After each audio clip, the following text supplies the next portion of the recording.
Hello everybody, I am Sam, and you are listening to Chilliteracy, where tonight it's gonna be some more Mark Twain. We're getting towards the end of the book, the Penguin Classics collection of Mark Twain short stories. I mean, the guy seemed pretty prolific, so I'm assuming that there's plenty more out there that aren't collected into this book, although that's going to make it harder to source collections that aren't, 80% ones that I've already got here. So, we'll see about that if we want to come back and do some more Twain. But yeah, I think there's maybe, I don't know, one or two. I mean, there's a few more in here that I've not done, that I could do potentially. There's a fair few in here which I'm probably not going to do. So yeah, I don't know. We'll see. We may be coming to the end of the Mark Twain section of this channel.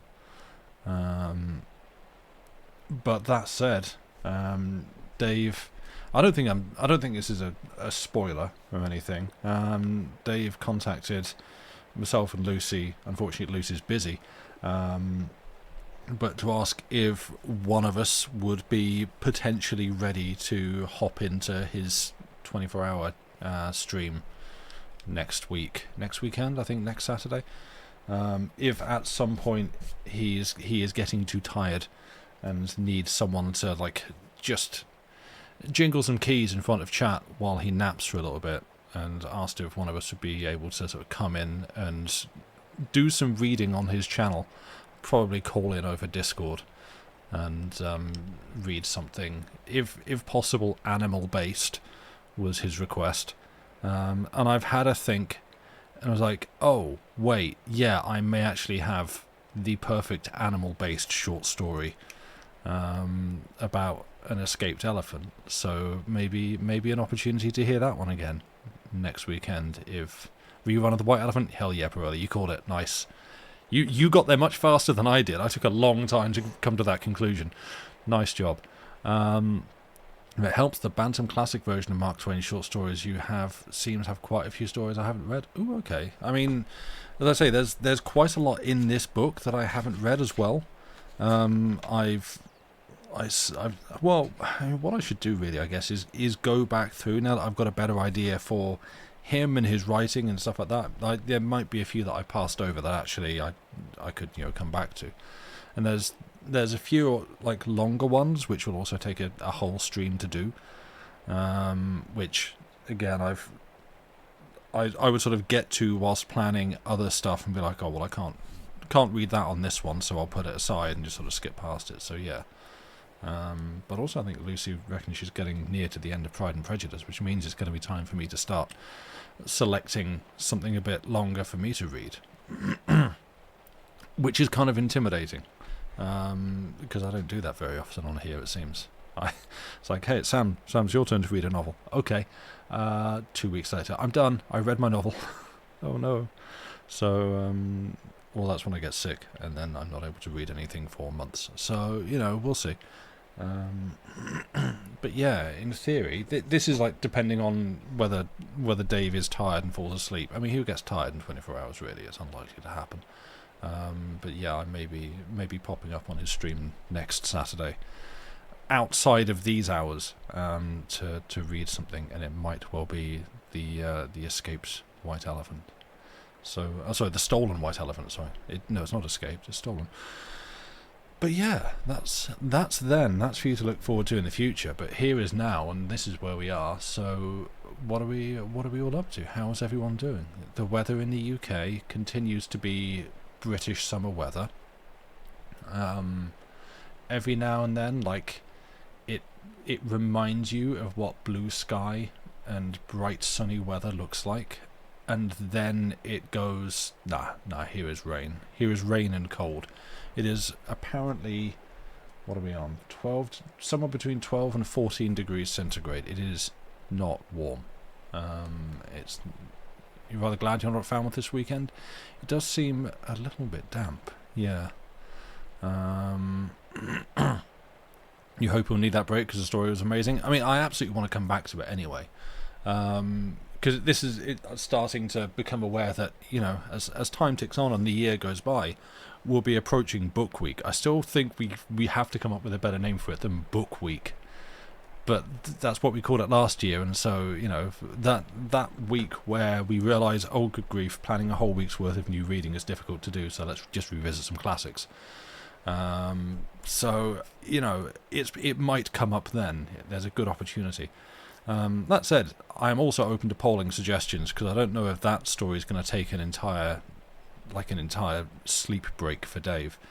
So, week, exactly. So yeah, if there's any other suggestions for things that I guess Lucy have done that feature animals in some way, like my other thought was like, there was The Horse of the Invisible by Hodgson. There were a couple of, because he said like he might just sleep whilst I read, and that made me think, oh okay, so bedtime story vibes, got you. And there's a couple of old in that we read them a while back. I've just completely forgotten his name. Gilchrist, Robert Murray Gilchrist. The Hell Hog, yeah. There was the other Hodgson one. Like Karnacki Hodgson one, yeah. But no, there's some Gilchrist ones which are just sort of kind of magical fantasy things. Like I think it was like The Pageant of Ghosts and Bubble Magic and stuff like that. But some of those I think could also be some nice bedtime story vibes. So yeah, I figured I would, because let's be real here, you audience probably have a slightly better grasp of the things that we have read, and frankly the things that we've read that you've enjoyed, than Lucy or myself do. So yeah, I'm sort of open to thoughts or suggestions of things that I may have forgotten. So feel free to like just chuck them on the Discord somewhere if you're like, oh yeah, this one was all about animals and that would be fun. There's a headless horse at some point. It was Horse of the Invisible, wasn't it? That was like maybe a ghost horse, maybe someone impersonating. I went through the spreadsheet llama. Yeah, I scrolled right through it like, okay, there's got to be some animals in this one. Yeah, I think someone possibly impersonating a horse wearing like a mask and hooves, and it would show up in photos and things. I'm like fish, marine life. Lucy did Sturley, which seems like a really popular one on YouTube as well. I don't know why, but that's one of like our more viewed ones on YouTube, which is kind of wild. There's that. I could just read some extracts from 20,000 Leagues Under the Sea if we want just marine facts. That's not the most exciting way to do it, but you know. Yeah, and I was just wondering what else might be out there that we've done that would fit the brief. But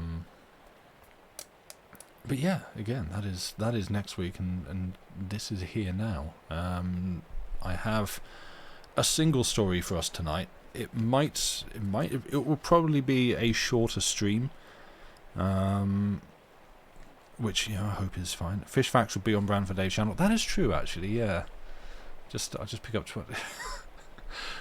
I don't know how could we gamify this a little bit, make it fun for everyone. You pick a page, we pick a number at random between all the pages in the book. Can we read Moby Dick? No. Just pick a page in the book and I will read you that page and we can then discuss its fish facts. How about that? That'll be a fun bit. That'll be great. No, we're not doing Moby Dick. I mean, I think Lucy is the one who, when the name comes up, is like, no, because she actually knows about it. I know of it, but I've not read it or I don't know details. I just know bits.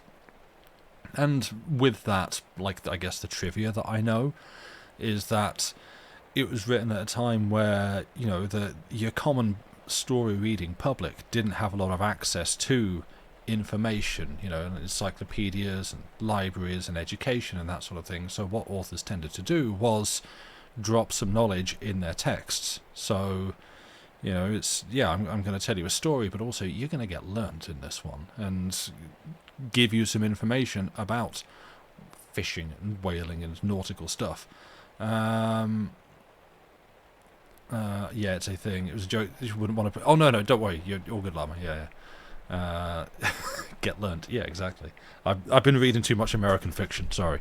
But yeah, like, that's my understanding of why stuff like that and, like, 20,000 Leagues actually will just park the story for a good couple of pages to drop you some knowledge. And, you know, you want to do maths? We're going to do maths now. Maths is incoming. And that whole thing, which was useful at the time, but perhaps doesn't make for the most gripping story to read on here. But yeah, like Moby Dick is obviously one of the classic, well-known novels that is in the public domain. So yeah, I don't know. It sort of feels like the elephant, or whale, if you will, in the room. Something that at some point we are going to have to address or deal with in some fashion. It just sort of looms, you know. But yeah, you kind of gave up on 20,000 Leagues because of all the fact cramming. Yeah, it's like, it's not gripping when it gets to that. But like the rest of the story is good. You need like an abbreviated version. Melville also wrote the short story The Scrivener, and it's a great one. Oh, I don't know that one. Okay, that might be something to come back to. The Scrivener is the only Melville worth reading, and even then only just fight. Yeah. What else do I have to say? Lucy's out and busy at the moment. She says she might be able to drop in and be around, but you know, such is life. Liked it. It was weird. Weird is good. I like weird. Weird is fun.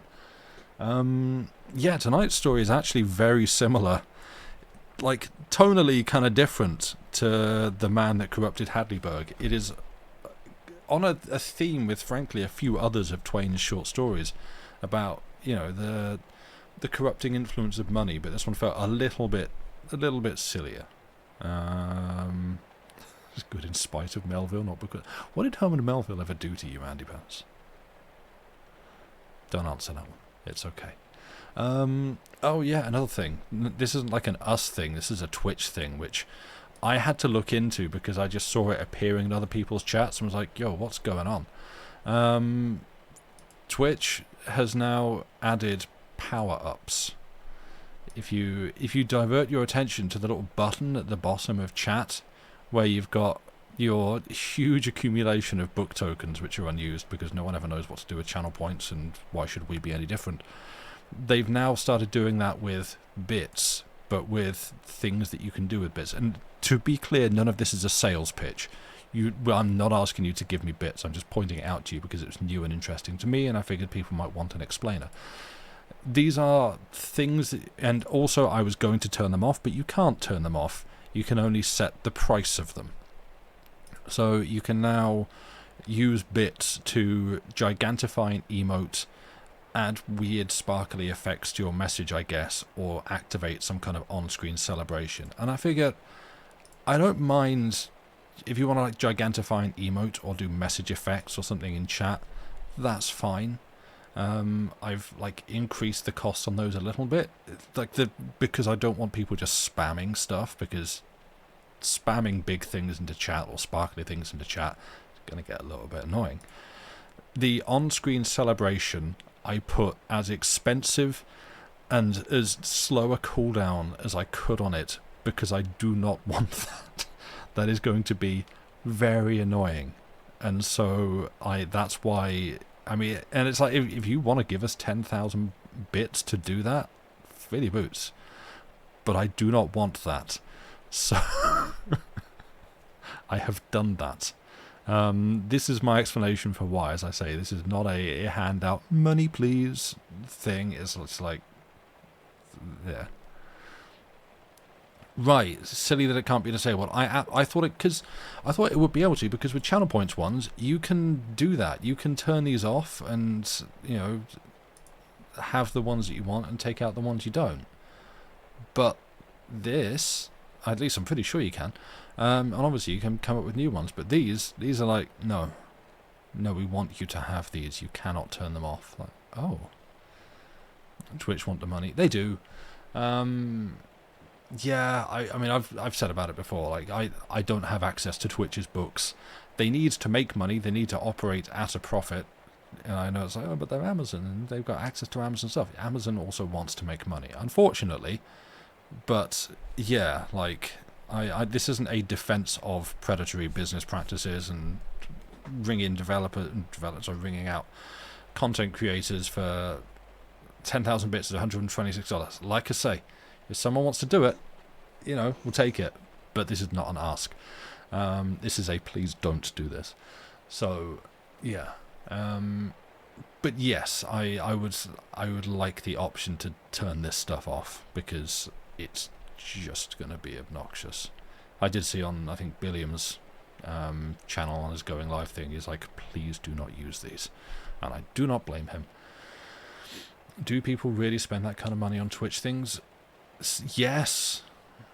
In short, yes. Some people do.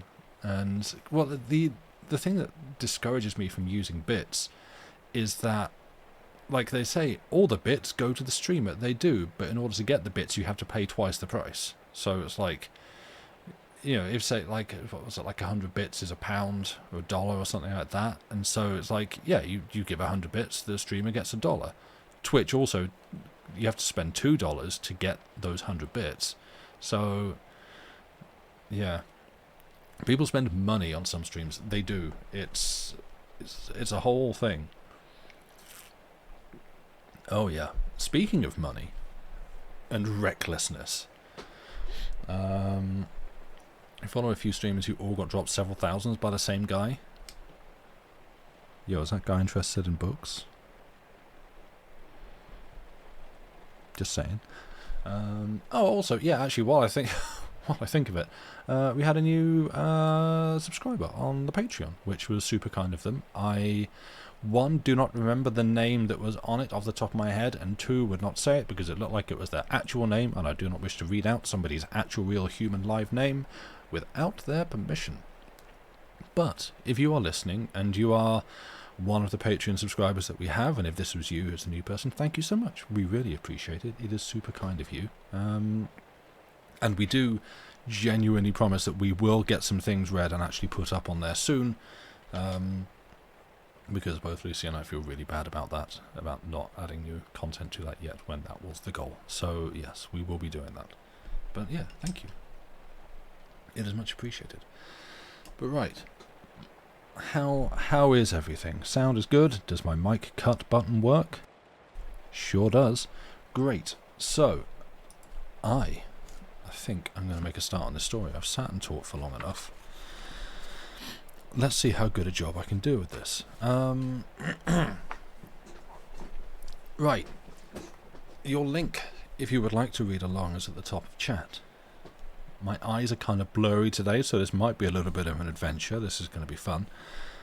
But if we are all ready and all sat comfortably and done our prerequisite pre-stream behave thing, let's have a story. This is The $30,000 Bequest by Mark Twain. Chapter 1. Lakeside was a pleasant little town of 5,000 or 6,000 inhabitants, and a rather pretty one too, as towns go in the far west. It had church accommodations for 35,000, which is the way of the far west and the south, where everybody is religious, and where each of the Protestant sects is represented and has a plant of its own. Rank was unknown in Lakeside, unconfessed anyway.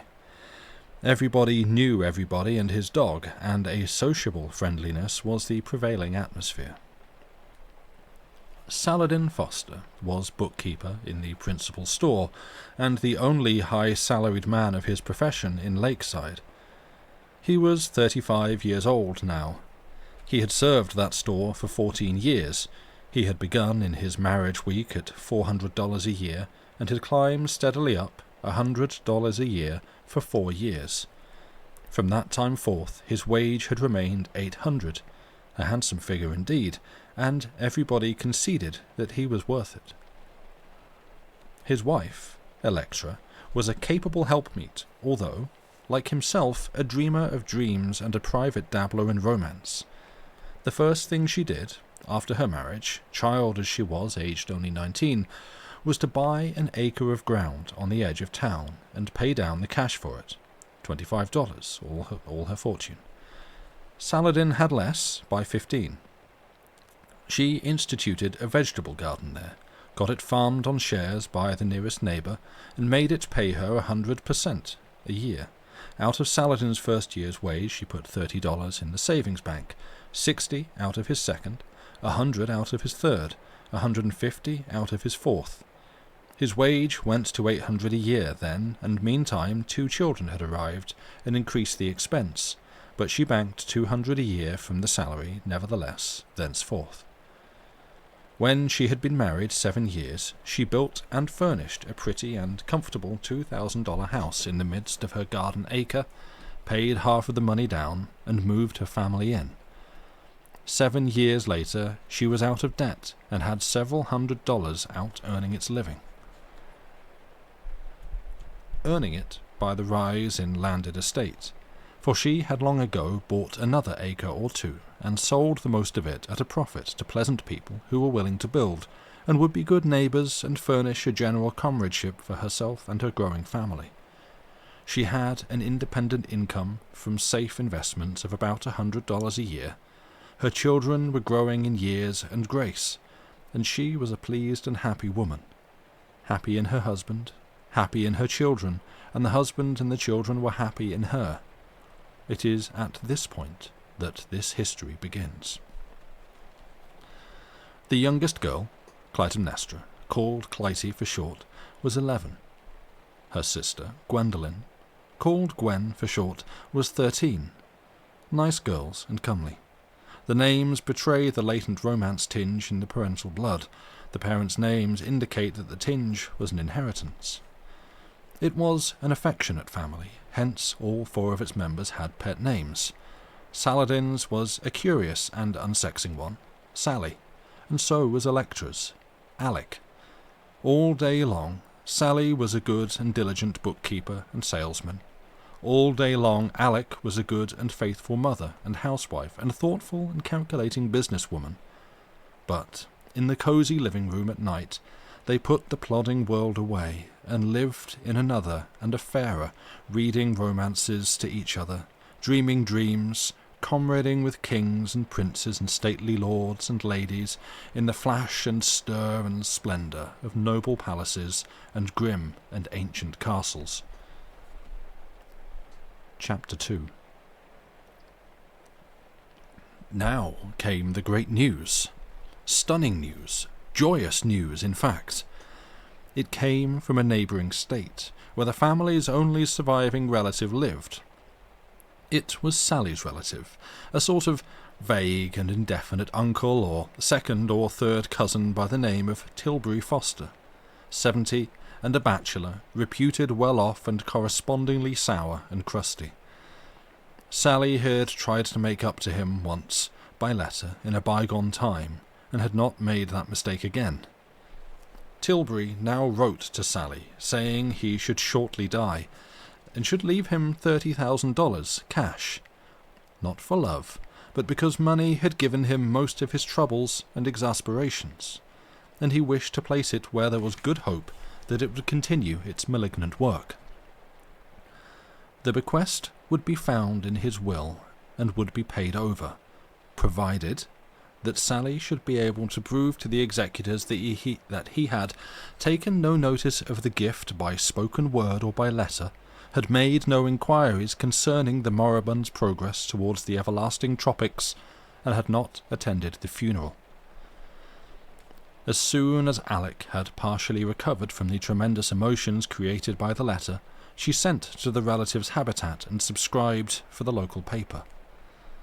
Man and wife entered into a solemn compact, now, to never mention the great news to anyone while the relative lived, lest some ignorant person carry the fact to the deathbed and distort it, and make it appear that they were disobediently thankful for the bequest, and just the same as confessing it and publishing it right in the face of the prohibition. For the rest of the day Sally made havoc and confusion with his books, and Alec could not keep her mind on her affairs, nor even take up a flower pot or book or a stick of wood without forgetting what she had intended to do with it. For both were dreaming. $30,000! All day long the music of those inspiring words sang through those people's heads.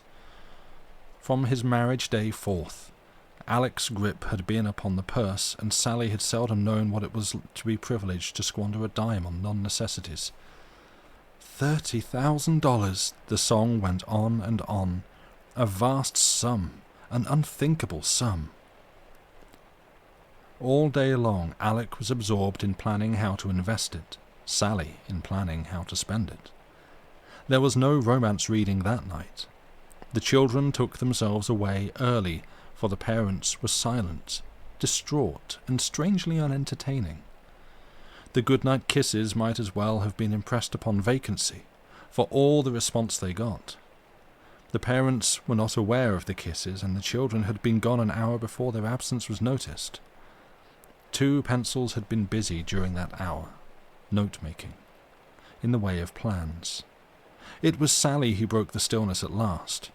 He said, with exultation, "Oh, it'll be grand, Alec. Out of the first 1,000 we'll have a horse and a buggy for summer, and a cutter and a skin lap robe for winter." Alec responded with decision and composure. "Out of the capital? Nothing of the kind. Not if it was $1 million. Sally was deeply disappointed. The glow went out of his face. "Oh, Alec," he said reproachfully, "we've always worked so hard and been so scrimped, and now that we are rich, it does seem—" He did not finish, for he saw her eye soften. His supplication had touched her. She said, with gentle persuasiveness, "We must not spend the capital, dear. It would not be wise. Out of the income from it—" That will answer, Alec. How dear and good you are. There will be a noble income if we can spend that. Not all of it, dear, not all of it, but you can spend a part of it. That is a reasonable part. But the whole of the capital, every penny of it, must be put right to work and kept at it. You see the reasonableness of that, don't you?" "Why, yes. Yes, of course. But we'll have to wait so long. 6 months before the first interest falls due." "Yes, maybe longer." "Longer, Alec? Why? Don't they pay half-yearly?" "That kind of investment, yes, but I shan't invest in that way." "What way, then?" "For big returns." "Big? That's good. Go on, Alec, what is it?" "Coal. The new mines. Canal. I mean to put in 10,000, ground floor. When we organise, we'll get 3 shares for 1. "By George, but it sounds good, Alec. Then the shares will be worth—" "How much? And when?" "About a year. They'll pay 10%, half-yearly, and be worth 30,000. I know all about it. The advertisement is in the Cincinnati paper here." "Land, 30,000 for 10. In a year! Let's jam in the whole capital and pull out 90. I'll write and subscribe right now. Tomorrow it may be too late." He was flying to the writing desk, but Alec stopped him and put him back in his chair. She said, "Don't lose your head so. We mustn't subscribe till we've got the money. Don't you know that?" Sally's excitement went down a degree or 2, but he was not wholly appeased. "Why, Alec, we'll have it, you know, and so soon, too.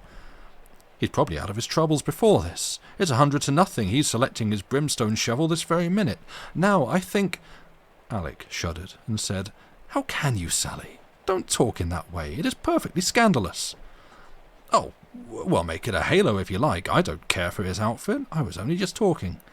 Can't you let a person talk?" "But why should you want to talk in that dreadful way? How would you like to have people talk about you, and you not cold yet?" "Not likely to be for one while, I reckon, if my last act was giving away money for the sake of doing somebody a harm with it." But never mind about Tilbury, Alec. Let's talk about something worldly. It does seem to me that that mine is the place for the whole 30. What's the objection? All the eggs in one basket. That's the objection. All right, if you say so. What about the other 20? What do you mean to do with that? There is no hurry. I'm going to look around before I do anything with it. All right, if your mind's made up, sighed Sally. He was deep in thought a while. Then he said, There'll be 20,000 profit coming from the 10 a year from now. We can spend that, can't we, Alec? Alec shook her head. No, dear, she said. It won't sell high till we've had the first semi-annual dividend. You can spend part of that. Shucks, only that. And a whole year to wait. Confound it, Oh, do be patient. It might even be declared in 3 months. It's quite within the possibilities. Oh, jolly! Oh, thanks! And Sally jumped up and kissed his wife in gratitude. It'll be 3,000. 3 whole thousand. How much of it can we spend, Alec? Make it liberal, do, dear. That's a good fellow. Alec was pleased. So pleased that she yielded to the pressure and conceded a sum which her judgment told her was a foolish extravagance. $1,000. Sally kissed her 6 times, and even in that way could not express all his joy and thankfulness. This new access of gratitude and affection carried Alec quite beyond the bounds of prudence, and before she could restrain herself, she had made her darling another grant, a couple of thousand out of the 50 or 60 which she meant to clear within a year out of the 20 which still remained of the bequest. The happy tears sprang to Sally's eyes, and he said, Oh, I want to hug you. And he did it. Then he got his notes and sat down and began to check off, for first purchase, the luxuries which he should earliest wish to secure. Horse, buggy, cusser, lap robe, patent leathers, dog, plug hat, church, pew, stem winder, new teeth. Say, Alec! Well, ciphering away, aren't you? That's right. Have you got the 20,000 invested yet? No, there's no hurry about that. I must look around first and think. But you are ciphering. What's it about? Why, I have to find work for the 30,000 that comes out of the coal, haven't I? Scott, what a head! I never thought of that. How are you getting along? Where have you arrived? Not very far. 2 years or 3. I've turned it over twice, once in oil and once in wheat. Why, Alec, it's splendid. How does it aggregate? I think, well, to be on the safe side, about 180,000 clear, though it will probably be more. My, isn't it wonderful? By gracious, luck has come our way at last, after all the hard sledding, Alec. Well, I'm going to cash in a whole 300 on the missionaries. What real right have we to care for expenses? You couldn't do a nobler thing, dear, and it's just like your generous nature, you unselfish boy. The praise made Sally poignantly happy, but he was fair and just enough to say that it was rightfully due to Alec rather than to himself, since, but for her, he should never have had the money. Then they went up to bed, and in their delirium of bliss they forgot and left the candle burning in the parlour. But they did not remember until they were undressed. Then Sally was for letting it burn. He said they could afford it if it was 1,000. But Alec went down and put it out. A good job, too, for on her way back she hit on a scheme that would turn the 180,000 into 500,000 before it had time to get cold. Chapter 3. The little newspaper which Alec had subscribed for was a Thursday sheet. It would make the trip of 500 miles from Tilbury's village and arrive on Saturday. Tilbury's letter had started on Friday, more than a day too late for the benefactor to die and get into that week's issue, but in plenty of time to make connection for the next output. Thus, the Fosters had to wait almost a complete week to find out whether anything of a satisfactory nature had happened to him or not. It was a long, long week, and the strain was a heavy one. The pair could hardly have borne it if their minds had not had the relief of wholesome diversion. We have seen that they had that. The woman was piling up fortunes right along, and the man was spending them, spending all his wife would give him a chance at any rate. 1 second. At last the Saturday came, and the weekly Sagamore arrived. Mrs. Eversley Bennet was present. She was the Presbyterian parson's wife, and was working the Fosters for a charity. Talk now died a sudden death on the Foster side. Mrs. Bennet presently discovered that her hosts were not hearing a word she was saying, so she got up, wondering and indignant, and went away. The moment she was out of the house, Alec eagerly tore the wrapper from the paper, and her eyes and Sally's swept the column for the death notices. Disappointment. Tilbury was not anywhere mentioned. Alec was a Christian from the cradle, and duty and the force of habit required her to go through the motions. She pulled herself together and said, with a pious 2% trade joyousness, "Let us be humbly thankful that he has been spared, and damn his treacherous hide, I wish—" "Sally, for shame!" "I don't care," retorted the angry man. "It's the way you feel, and if you weren't so immorally pious, you'd be honest and say so." Alex said with wounded dignity, "I do not see how you can say such unkind and unjust things. There is no such thing as immoral piety."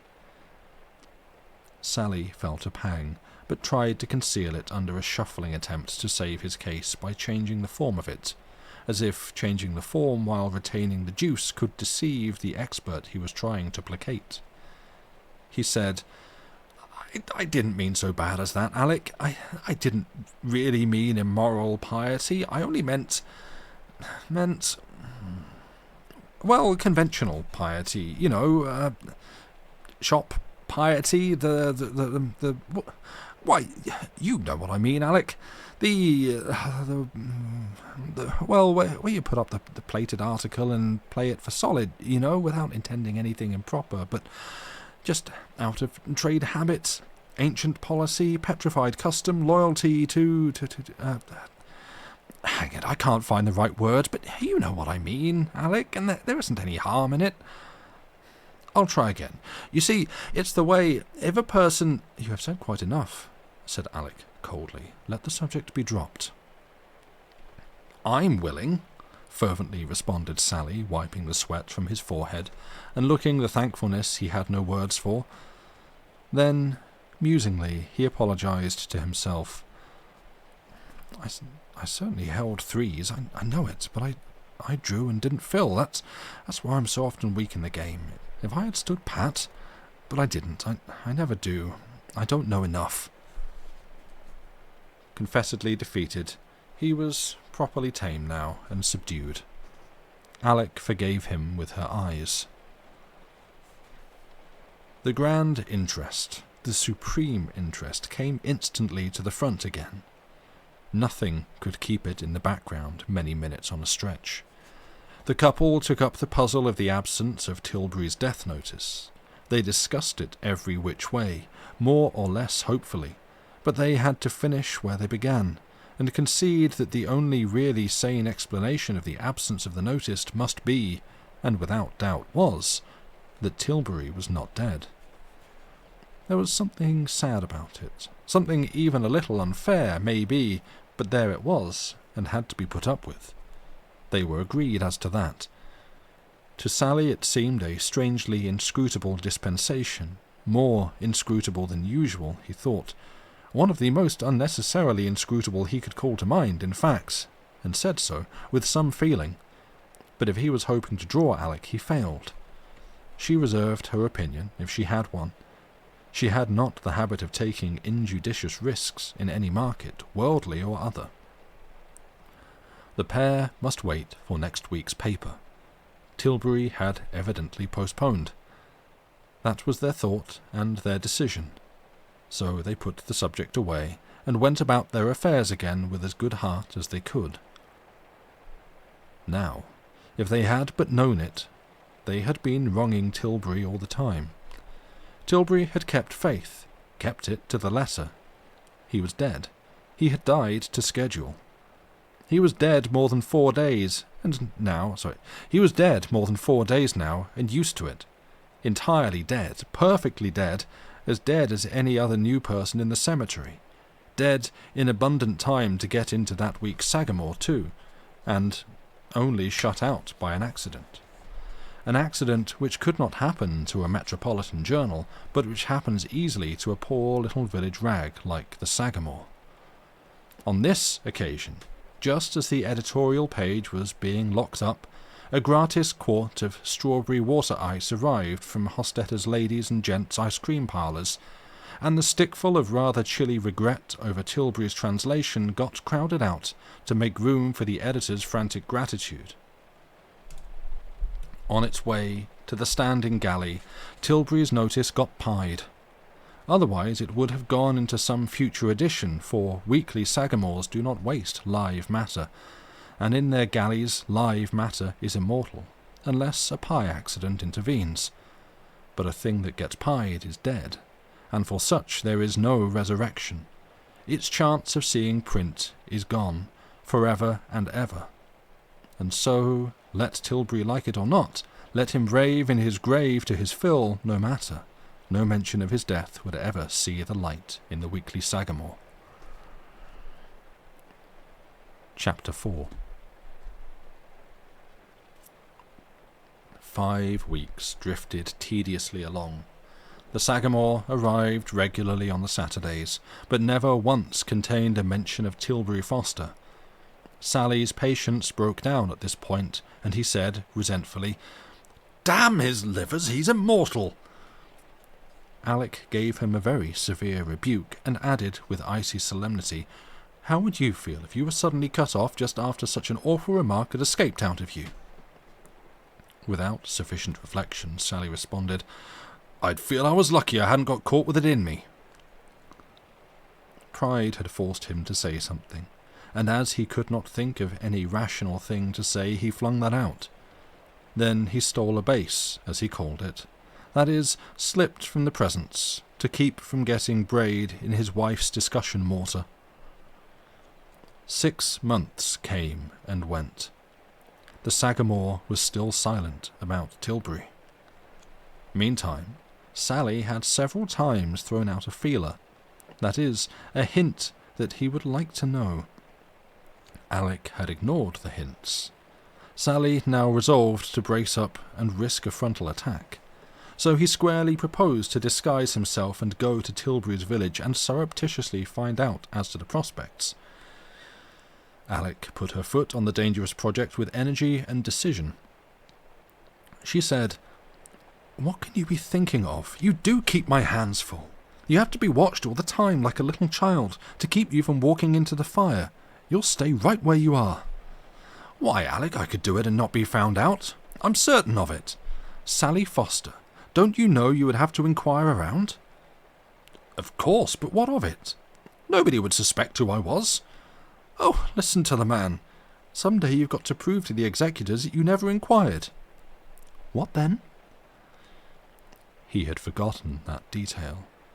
He didn't reply. There wasn't anything to say. Alec added, "Now then, drop that notion out of your mind and don't ever meddle with it again. Tilbury set that trap for you. Don't you know it's a trap? He is on the watch and fully expecting you to blunder into it. Well, he is going to be disappointed, at least while I am on deck. Sally? Well, as long as you live, if it's 100 years, don't you ever make an inquiry. Promise?" "Right," with a sigh and reluctantly. Then Alec softened and said, "Don't be impatient. We are prospering. We can wait. There is no hurry.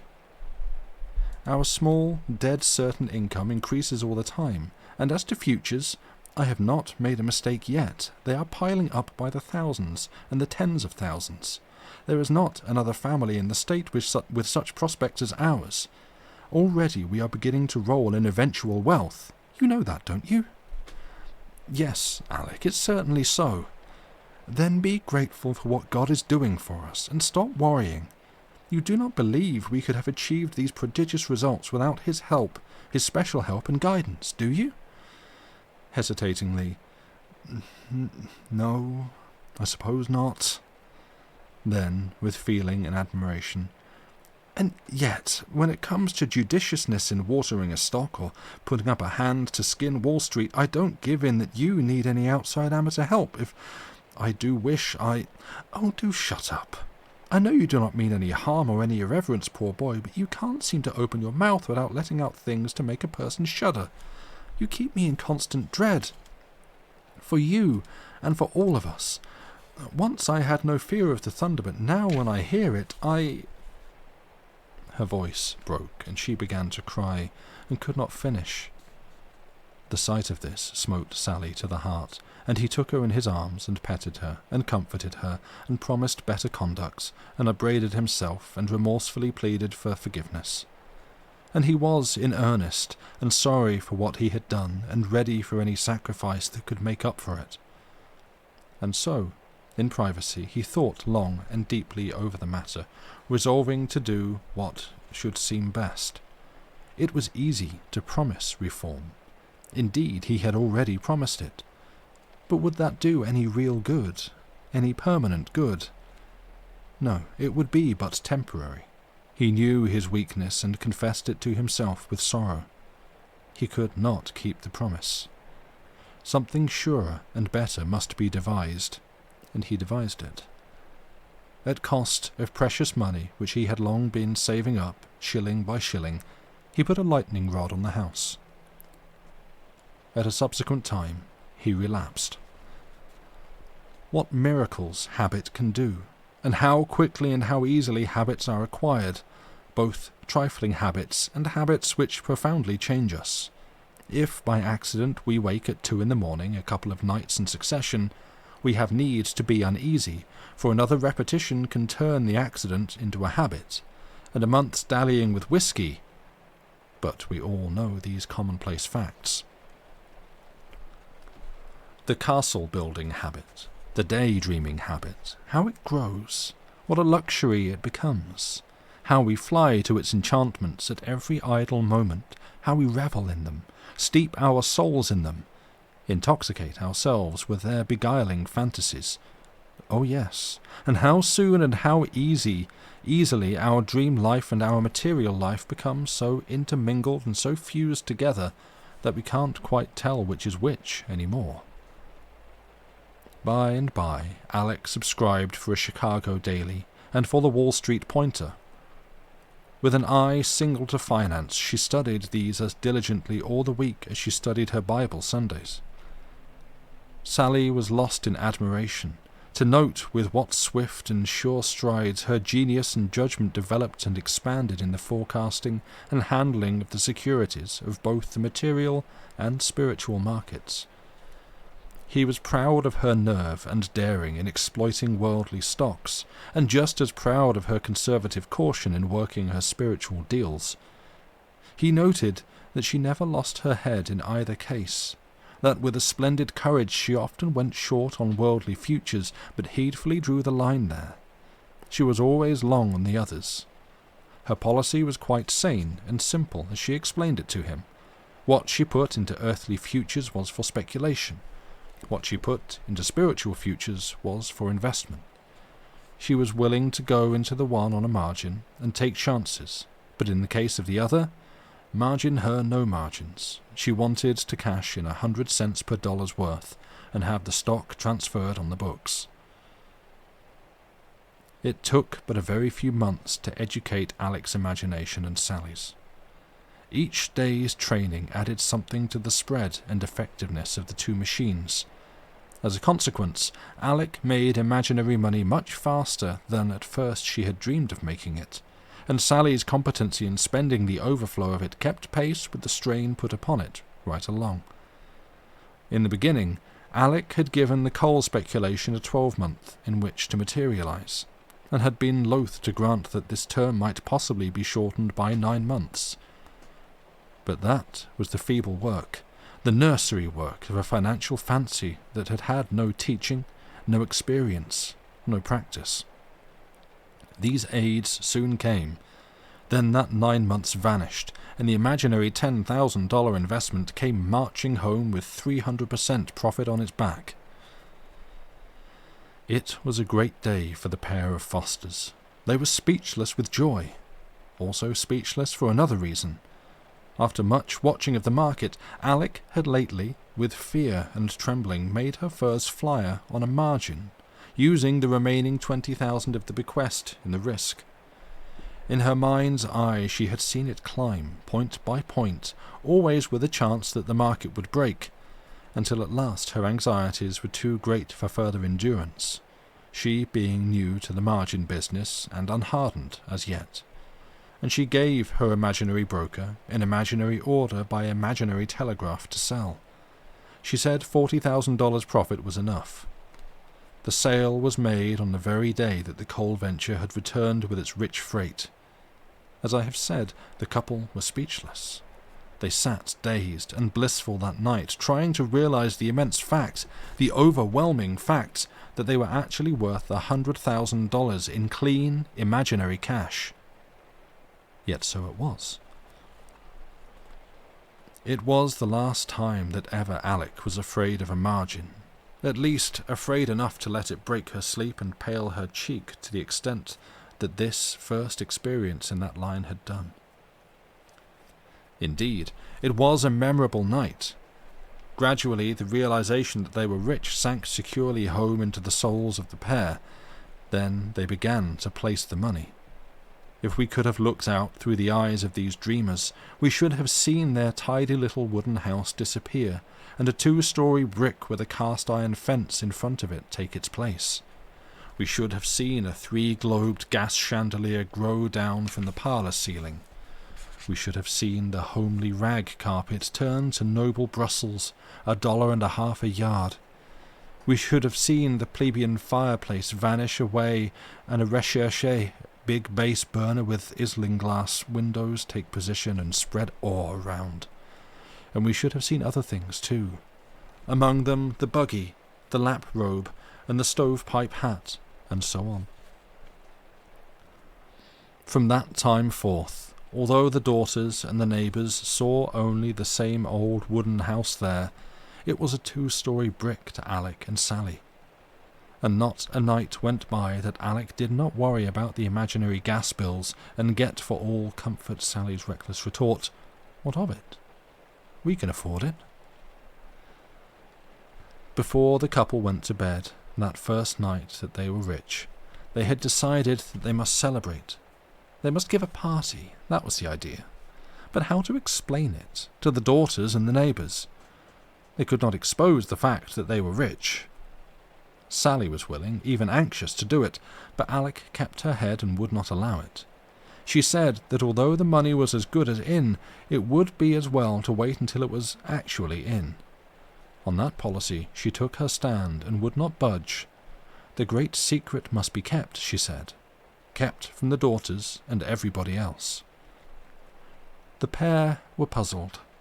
They must celebrate. They were determined to celebrate, but since the secret must be kept, what could they celebrate? No birthdays were due for 3 months. Tilbury wasn't available, evidently he was going to live forever. What the nation could they celebrate? That was Sally's way of putting it, and he was getting impatient too, and harassed. But at last he hit it, just by sheer inspiration as it seemed to him, and all their troubles were gone in a moment. They would celebrate the discovery of America. A splendid idea. Alec was almost too proud of Sally for words. She said she never would have thought of it. But Sally thought he was bursting... But Sally, although he was bursting with delight in the compliment and with wonder at himself, tried not to let on, and said it wasn't really anything, anybody could have done it. Whereat Alec, with a prideful toss of her head, said, "Oh, certainly, anybody could. Oh, anybody. Rosanna Dilkins, for instance. Or maybe Adelbert Peanut. Oh dear, yes. Well, I'd like to see them try it, that's all. Dear me, Suze, if they could think of the discovery of a 40-acre island, it's more than I believe they could.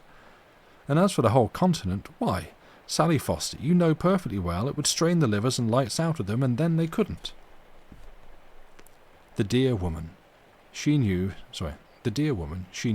he had talent, and if affection made her overestimate the size of it a little, surely it was a sweet and gentle crime, and forgivable for its source's sake.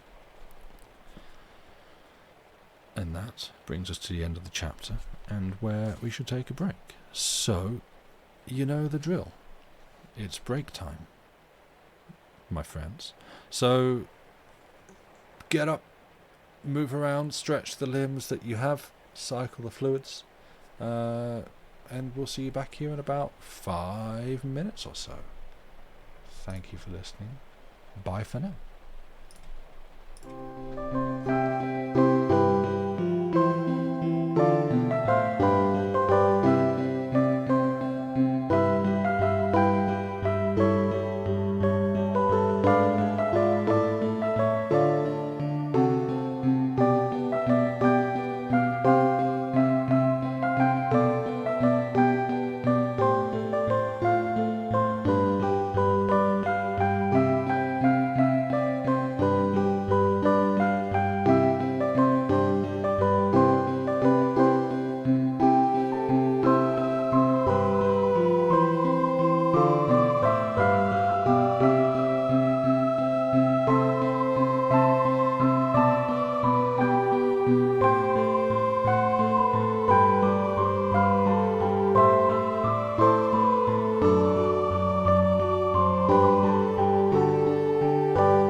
We're back. Hello.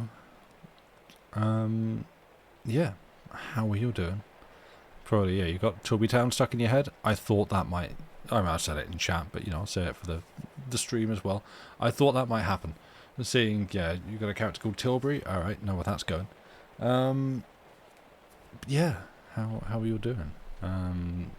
Didn't say before the break, but yeah, Lucy, welcome in. And I saw you sneak in as well, Diana.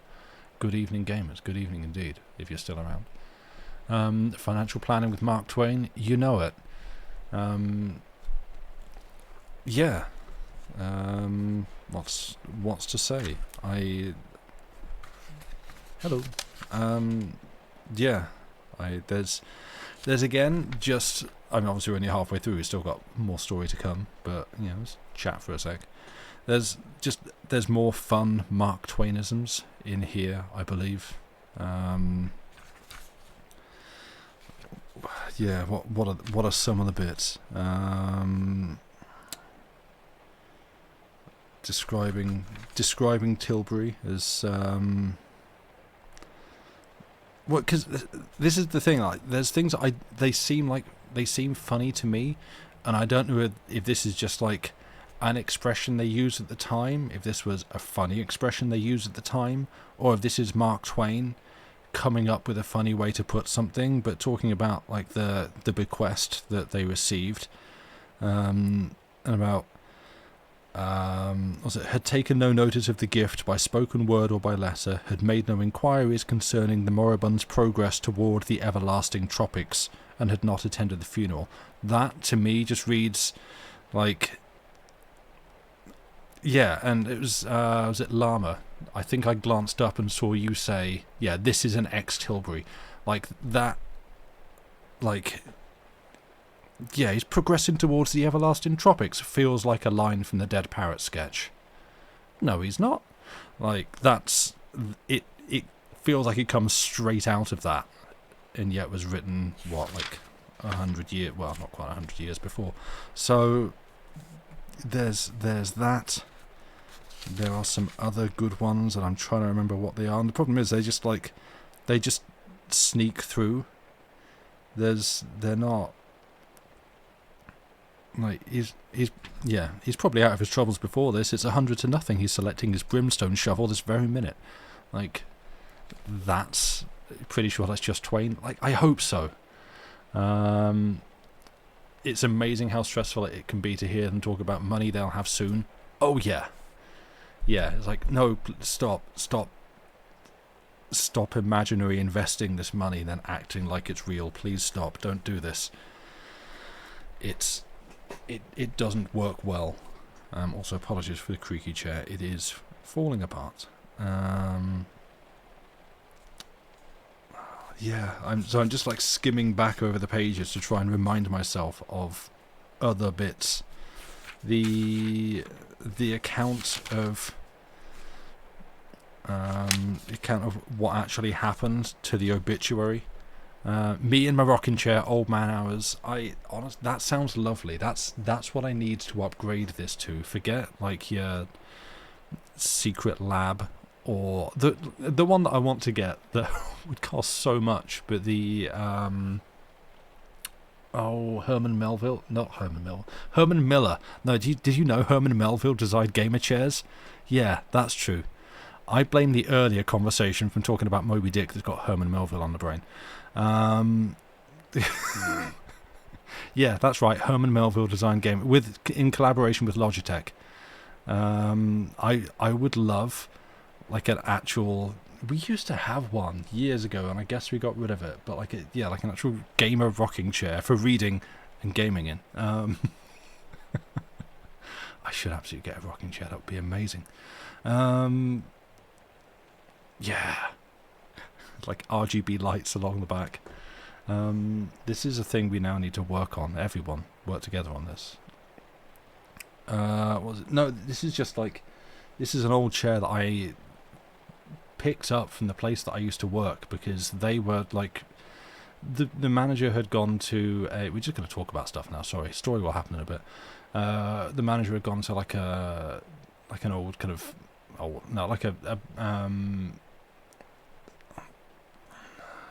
when like a business goes bankrupt and sells off all their assets, the manager had gone to like an auction of stuff and just picked up a whole bunch of actually quite decent, expensive office chairs for very little money, and had a couple of spares. And so me and my dad, who were both working there, just went, yeah, if you've got any spares, we'll take them. Sure, 50 quid each. Boom, done. And so this was, at the time, actually a very good, fancy office chair that has now seen plenty of use over the years and has fallen apart. So it's hella noisy, and not as nice as it used to be, and I need to replace it. But, such is life in its own. The industry is maturing, but really, yeah, look, I'm 41. I need a rocking chair. And I've got my slippers on, actually, so, realize the office chair you're currently sitting on is probably almost 30 years old. Nice. It didn't rock, but you used to have one of those chairs that you could pull a lever and it would lift up and tip you forward to help people with mobility issues get up. We got from your great-grandpa. Oh, right. I was thinking you were just going to describe a recliner, and I was going to go, you absolutely have recliner chairs. You know what those are. Why aren't you calling it that? And then I realised it's the opposite of that. It fires you forward rather than back. Gamer recliner? Yeah. Yeah.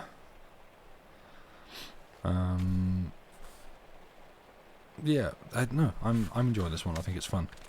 So I guess now that I've just completely parked that side of the conversation, I guess we should carry on with the story. If we're all good, we're all back. I've still got the same bottle of water that I'm working through, hopefully not slurping too loudly into the microphone. I can start pausing if need be. Should we carry on and see how this ends? As I said at the start, this is probably going to be a shorter stream than usual. I hope I've picked actually a halfway point and I've not just left. No, I think that looks about right. Good. Right. If we're all ready, your link is again at the top of chat, if you would like.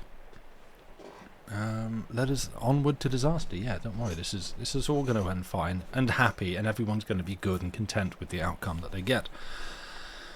So we should continue with the $30,000 Bequest by Mark Twain. Not written by, not actually made by, but you get the idea. Chapter 5.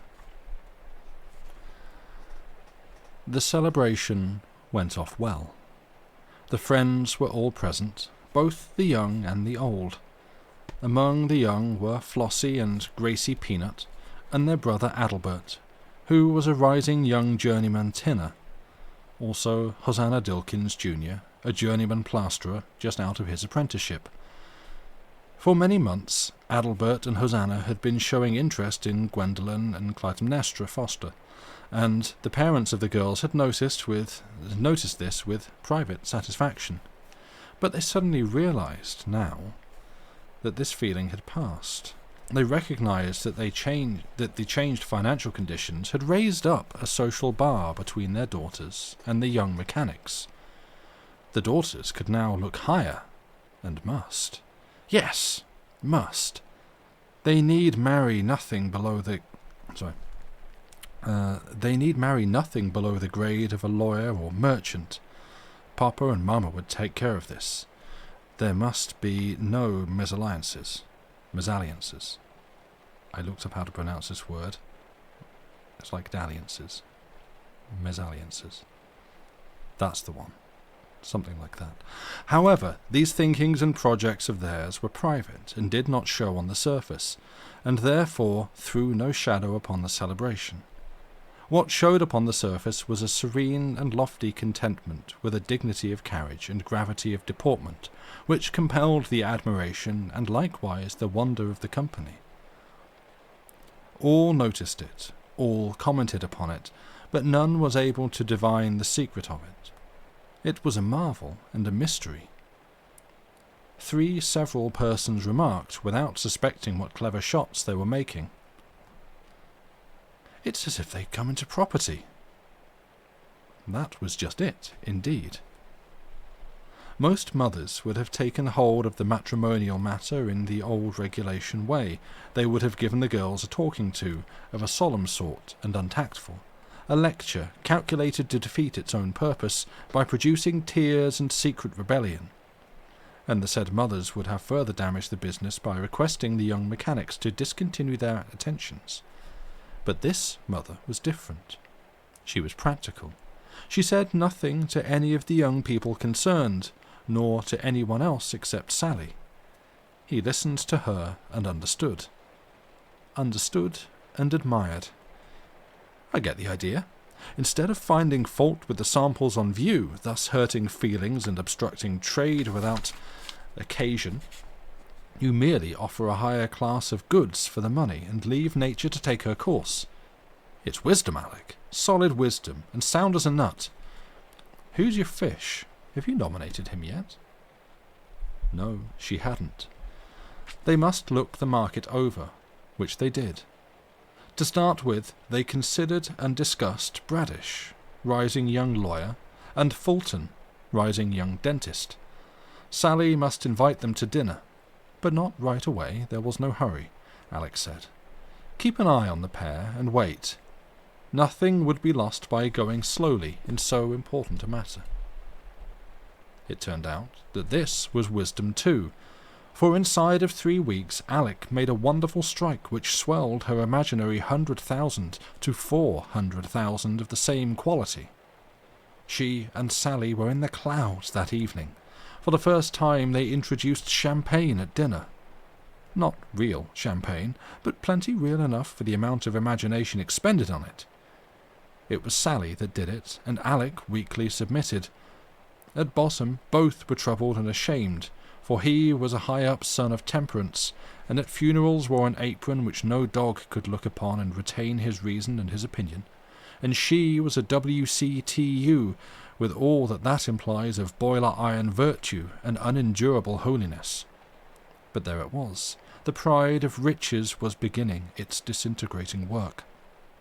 They had lived to prove once more a sad truth, which had been proven many times before in the world, that whereas principle is a great and noble protection against showy and degrading vanities and vices, poverty is worth 6 of it.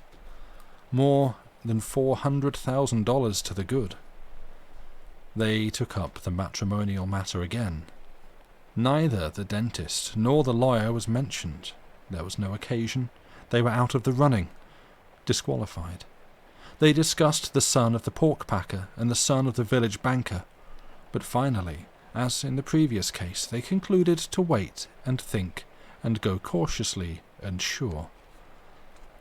Luck came their way again.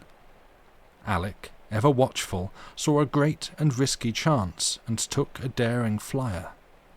A time of trembling, of doubt, of awful uneasiness followed, for non-success meant absolute ruin and nothing short of it. Then came the result, and Alec, faint with joy, could hardly control her voice when she said, The suspense is over, Sally. We are worth a cold $1 million. Sally wept for gratitude and said, Oh, Electra, jewel of women, darling of my heart, we are free. At last we roll in wealth. We never need scrimp again. It's a case for Veuve Clicquot. And he got out a pint of spruce beer and made sacrifice, he saying, Damn the expense, and she rebuking him gently with reproachful but humid and happy eyes. They shelved the pork packer's son and the banker's son, and sat down to consider the governor's son and the son of the congressman. Chapter 6. It were a weariness to follow in detail the leaps and bounds the Foster fictitious finances took from this time forth. It was marvellous, it was dizzying, it was dazzling. Everything Alec touched turned to fairy gold, and heaped itself glittering toward the firmament. Millions upon millions poured in, and still the mighty stream flowed thundering along, still its vast volume increased. 5 millions, 10 millions, 20, 30, was there never to be an end? 2 years swept by in a splendid delirium, the intoxicated Fosters scarcely noticing the flight of time. They were now worth $300 million. They were in every board of directors of... They were in every board of directors of every prodigious combine in the country. And still, as time drifted along, the millions went on piling up, 5 at a time, 10 at a time, as fast as they could tally them off, almost. The 300 doubled itself, then doubled again, and yet once more. 2,400 millions. The business was getting a little confused. It was necessary to take an account of stock and straighten it out. The Fosters knew it. They felt it. They realized that it was imperative, but they also knew that to do it properly and perfectly the task must be carried to a finish without a break when once they had begun. A 10 hours job, and where could they find 10 leisure hours in a bunch? Sally was selling pins and sugar and calico all day and every day. Alec was cooking and washing dishes and sweeping and making beds all day and every day, with none to help, for the daughters were being saved up for high society. The Fosters knew there was one way to get the 10 hours, and only one. Both were ashamed to name it. Each waited for the other to do it. Finally, Sally said, "Somebody's got to give in. It's up to me. Consider that I've named it. Never mind pronouncing it out aloud." Alec coloured, but was grateful. Without further remark, they fell, and broke the Sabbath, for that was their only free 10-hour stretch. It was but another step in the downward path. Others would follow. Vast wealth has temptations which fatally and surely undermine the moral structure of persons not habituated to its possession. They pulled down the shades and broke the Sabbath. With hard and patient labour they overhauled their holdings and listed them, and a long-drawn procession of formidable names it was, starting with the railway systems, steamer lines, Standard Oil, ocean cables, diluted telegraph, and all the rest, and winding up with Klondike, De Beers, Tammany Graft, and shady privileges in the post office department. 2,400 millions, and all safely planted in good things, gilt-edged and interest-bearing. Income 120 million a year. Alec fetched a long purr of soft delight and said, "Is it enough?" "It is, Alec." "What shall we do?" "Stand pat." "Retire from business?" "That's it." "I am agreed. The good work is finished. We shall take a long rest and enjoy the money." "Good." "Alec." "Yes, dear?"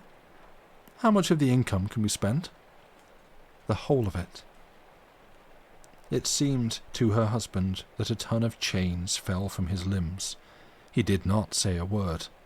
He was happy beyond the power of speech. After that, they broke the Sabbaths right along, as fast as they turned up. It is the first wrong steps that count. Every Sunday they put in the whole day, after morning service, on inventions of ways to spend the money. They got to continuing this delicious dissipation until past midnight, and at every séance Alec lavished millions upon great charities and religious enterprises, and Sally lavished like sums upon matters to which, at first, he gave definite names. Only at first. Later, the names gradually lost sharpness of outline and eventually faded into sundries, thus becoming entirely but safely undescriptive. For Sally was crumbling. The placing of these millions added seriously and most uncomfortably to the family expenses in tallow candles. For a while, Alec was worried. Then, after a little, she ceased to worry, for the occasion of it was gone. She was pained, she was grieved, she was ashamed, but she said nothing, and so became an accessory. Sally was taking candles, he was robbing the store. It is ever thus. Vast wealth, to the person unaccustomed to it, is a bane. It eats into the flesh and bone of his morals.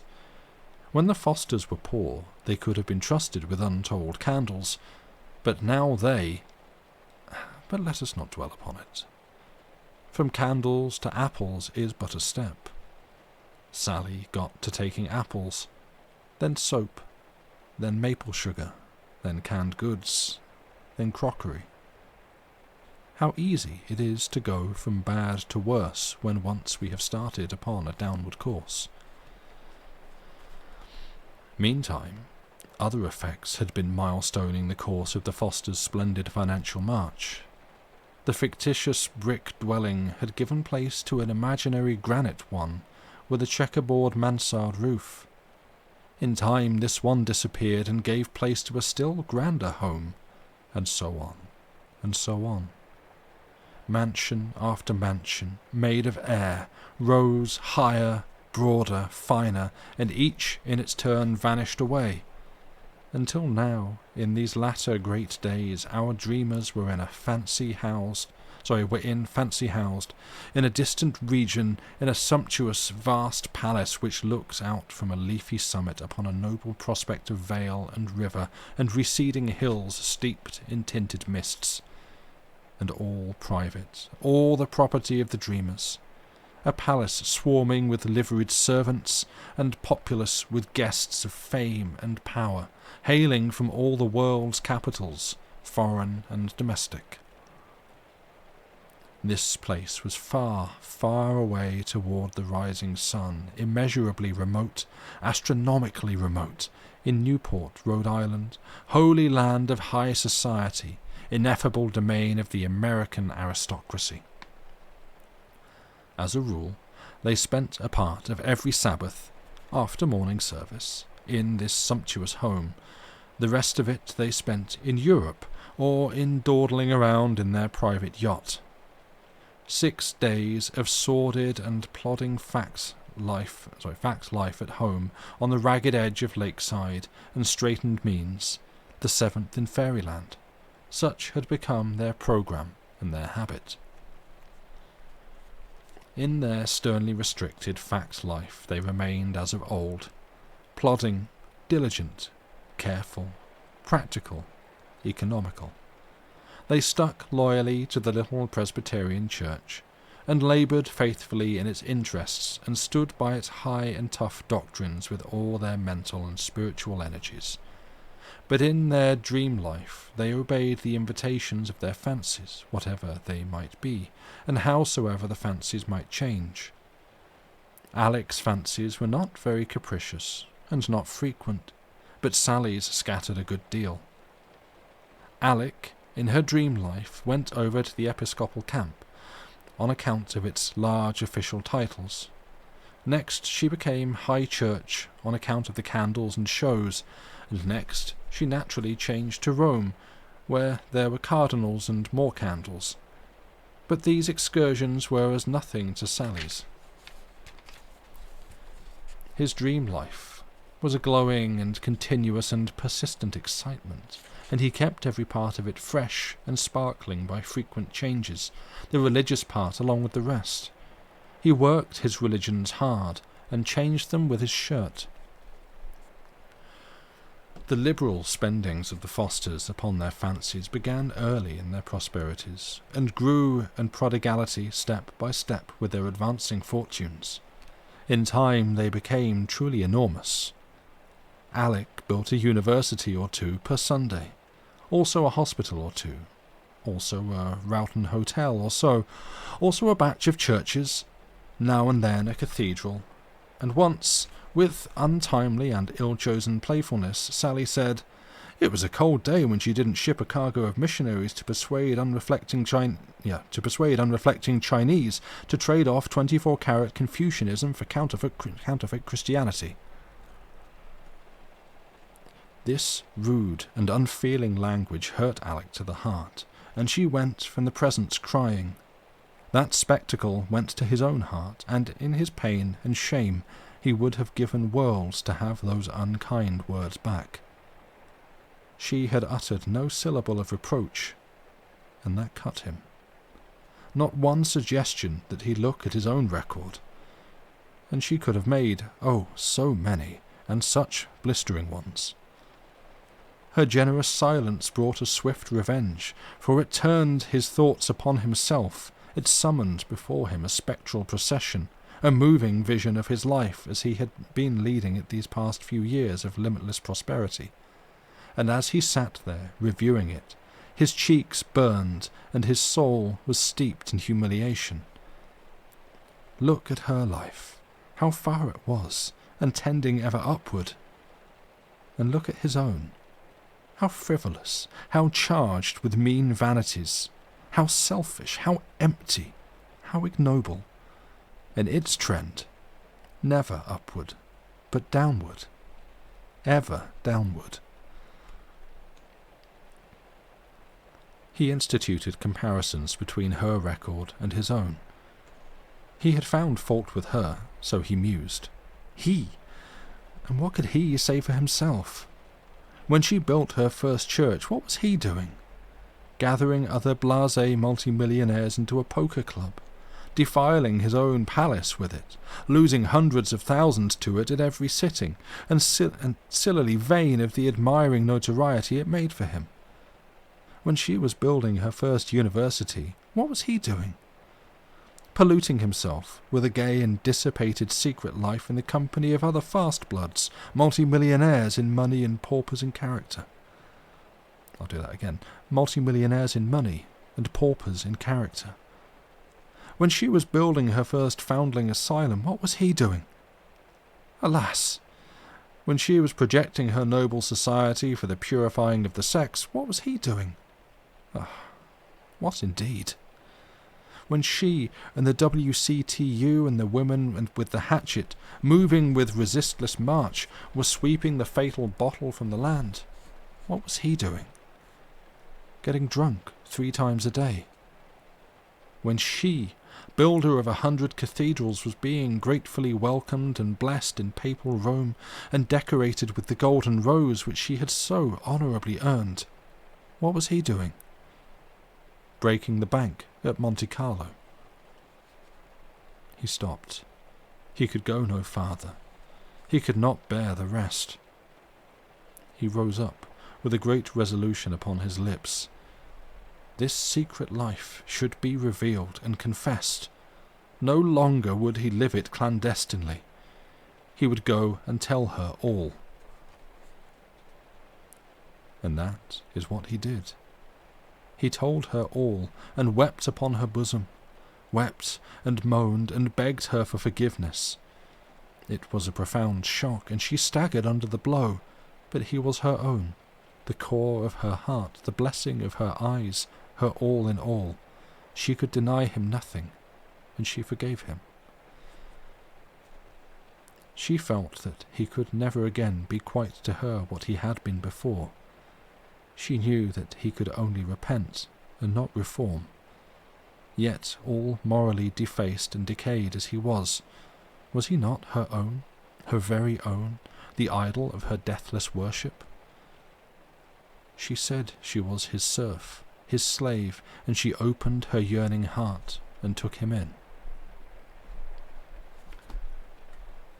Chapter 7. One Sunday afternoon, some time after this, they were sailing the summer seas in their dream yacht, and reclining in lazy luxury under the awning of the after-deck. There was silence for each was busy with his own thoughts. The seasons of silence had insensibly been growing more and more frequent of late. The old nearness and cordiality were waning. Sally's terrible revelation had done its work. Alec had tried hard to drive the memory of it out of her mind, but it would not go, and the shame and bitterness of it were poisoning her gracious dream life. She could see now, on Sundays, that her husband was becoming a bloated and repulsive thing. She could not close her eyes to this, and in these days she no longer looked at him Sundays when she could help it. But was she herself without blemish? Alas, she knew she was not. She was keeping a secret from him. She was acting dishonourably toward him, and many a pang it was costing her. She was breaking the compact and concealing it from him. Under strong temptation she had gone into business again. She had risked their whole fortune in a purchase of all the railway systems and coal and steel companies in the country on a margin, and she was now trembling every Sabbath hour, lest through some chance word of hers he find it out. In her misery and remorse for this treachery, she could not keep her heart from going out to him in pity. She was filled with compunctions to see him lying there, drunk and content, and never suspecting, trusting her with a perfect and pathetic trust, and she holding over him by a thread a possible calamity of so devastating a— "Say, Alec!" The interrupting words brought her suddenly to herself. She was grateful to have that persecuting subject from her thoughts, and she answered with much of the old-time tenderness in her tone. "Yes, dear." "Do you know, Alec, I think we are making a mistake. That is, you are. I mean about the marriage business." He sat up, fat and froggy and benevolent, like a bronze Buddha, and grew earnest. "Consider. It's more than 5 years. You've continued the same policy from the start, with every rise always holding on for 5 points higher. Always when I think we are going to have some weddings, you see a bigger thing ahead, and I undergo another disappointment. I think you are too hard to please. Some day we'll get left. First, we turned down the dentist and the lawyer. That was all right. It was sound. Next, we turned down the banker's son and the pork butcher's heir. Right again, and sound. Next, we turned down the congressman's son and the governor's. Right as a trivet, I confess it. Next, the senator's son and the son of the vice president of the United States. Perfectly right. There's no permanency about those little distinctions. Then you went for the aristocracy, and I thought we had struck oil at last. Yes. We would make a plunge at the 400, and pull in some ancient lineage, venerable, holy, ineffable, mellow with the antiquity of 150 years, disinfected of the ancestral odours of salt-cod and pelts of a century ago, and unsmirched by a day's work since. And then— why, then the marriages, of course. But no, along comes a pair of real aristocrats from Europe, and straight away you throw over the half-breeds. It was awfully discouraging, Alec. Since then, what a procession! You turn down the baronets for a pair of barons, you turn down the barons for a pair of viscounts, the viscounts for a pair of earls, the earls for a pair of marquises, the marquises for a brace of dukes. Now, Alec, cash in. You've played the limit. You've got a job lot of 4 dukes under the hammer, of 4 nationalities, all sound in wind and limb and pedigree, all bankrupt and in debt up to the ears. They come high, but we can afford it. Come, Alec, don't delay any longer. Don't keep up the suspense. Take the whole layout and leave the girls to choose." Alec had been smiling blandly and contentedly all through this arraignment of her marriage policy.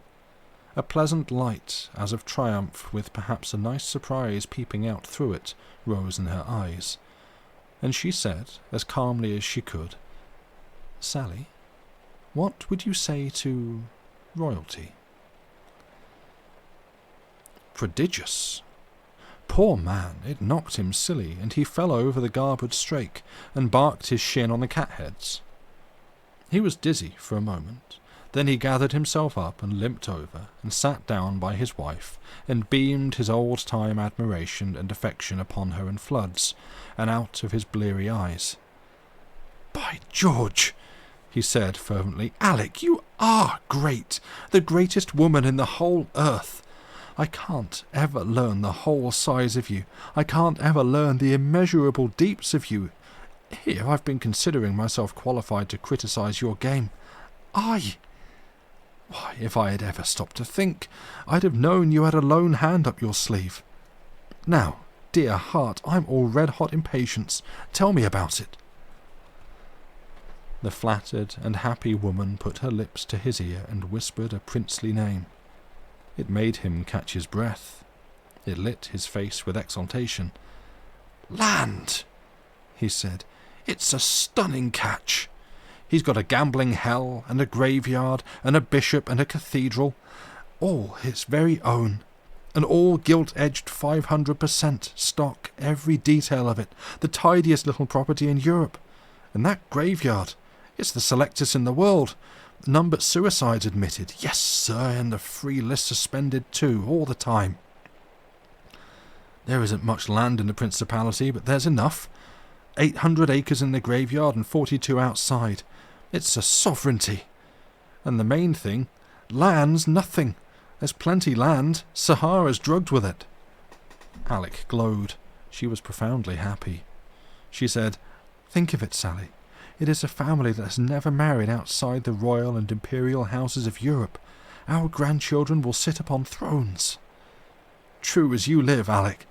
And bear sceptres too, and handle them as naturally and nonchalantly as I handle a yardstick. It's a grand catch, Alec. He's corralled, is he? Can't get away? You didn't take him on a margin?" "No, trust me for that. He's not a liability. He's an asset. So is the other one." "Who is it, Alec?"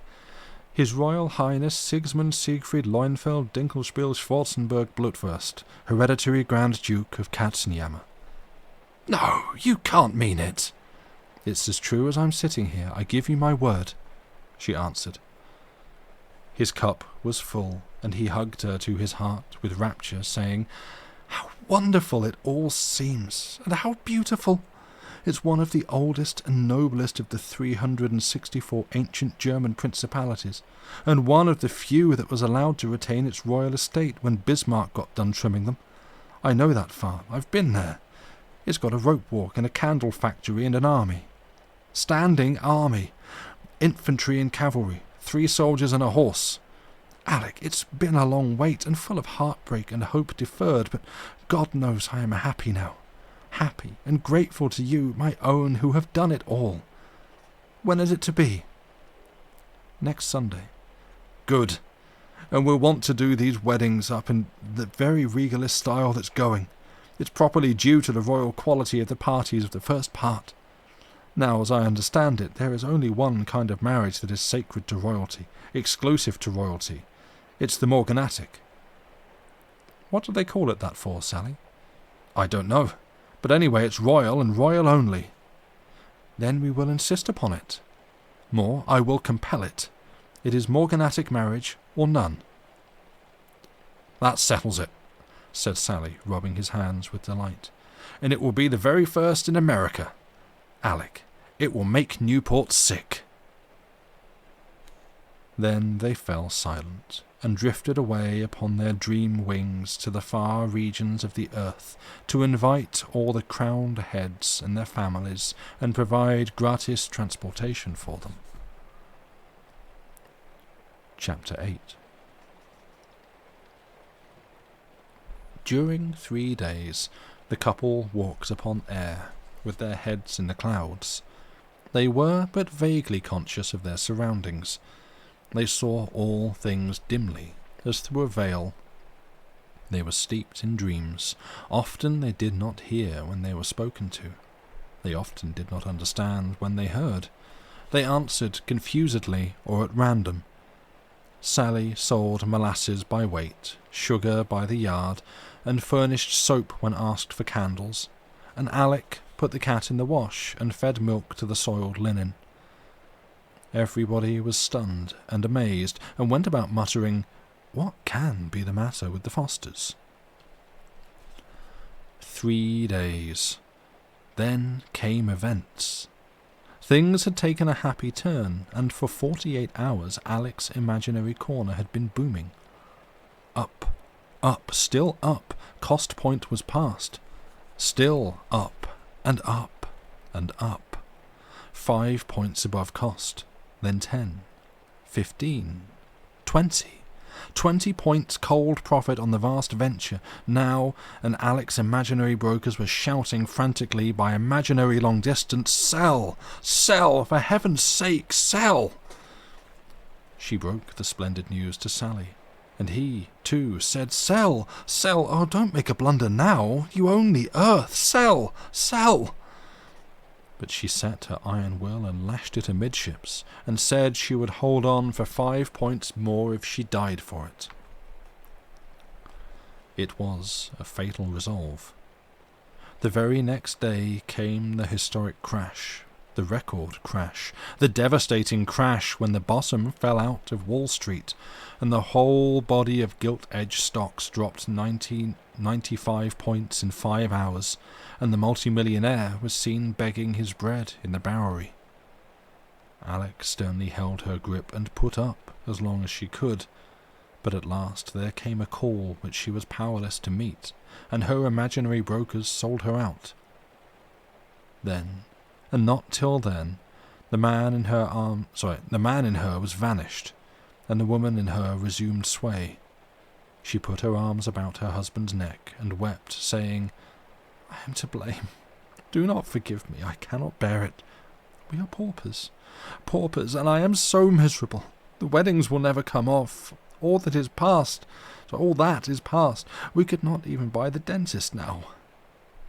A bitter reproach was on Sally's tongue. "I begged you to sell, but you—" He did not say it. He had not the heart to add a hurt to the broken and repentant spirit.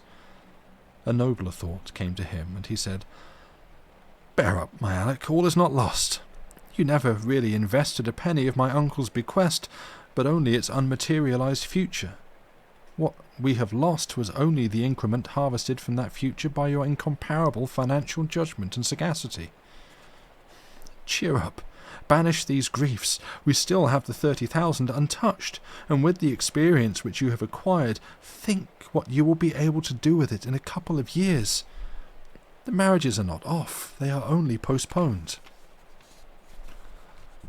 These were blessed words. Alex saw how true they were, and their influence was electric. Her tears ceased to flow, and her great spirit rose to its full stature again. With flashing eye and grateful heart, and with hand uplifted in pledge and prophecy, she said, "Now and here I proclaim—" But she was interrupted by a visitor. It was the editor and proprietor of the Sagamore. He had happened into Lakeside to pay a duty call upon an obscure grandmother of his, who was nearing the end of her pilgrimage, and with the idea of combining business with grief, he had looked up the Fosters, who had been so absorbed in other things for the past 4 years that they had neglected to pay up their subscription. $6 due. One sec. Excuse me. $6 due. No visitor could have been more welcome. He would know all about Uncle Tilbury and what his chances might be getting to be cemetery woods. They could, of course, ask no questions, for that would squelch the bequest, but they could nibble around on the edge of the subject and hope for results. The scheme did not work. The obtuse editor did not know he was being nibbled at, but at last chance accomplished what art had failed in. In illustration of something under discussion which required the help of a metaphor, the editor said, "Land, it's as tough as Tilbury Foster, as we say." It was sudden, and it made the Fosters jump. The editor noticed it and said apologetically, "No harm intended, I assure you. It's just a saying, just a joke, you know. Nothing in it. Relation of yours?" Sally crowded his burning eagerness down and answered with all the indifference he could assume. Well, not that I know of, but we've heard of him.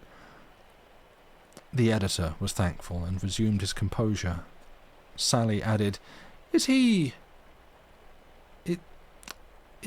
Is he well? Is he well?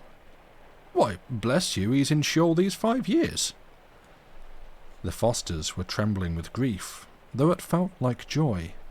Sally said non-committally and tentatively, well, such is life, and none can escape. Not even the rich are spared. The editor laughed.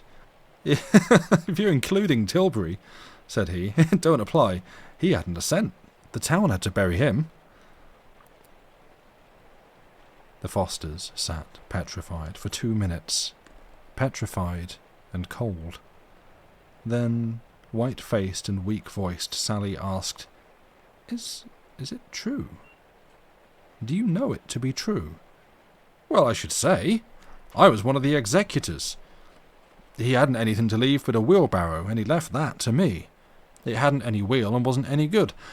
Still, it was something, and so, to square up, I scribbled off a sort of little obituarial send-off for him, but I got crowded out. The Fosters were not listening. Their cup was full. It could contain no more. They sat with bowed heads, dead to all things but the ache at their hearts. An hour later, still they sat there, bowed, motionless, silent, the visitor long ago gone, they unaware.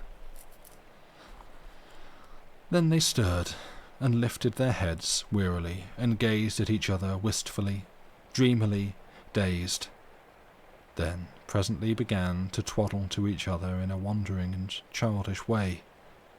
At intervals they lapsed into silences, leaving a sentence unfinished, seemingly either unaware of it or losing their way.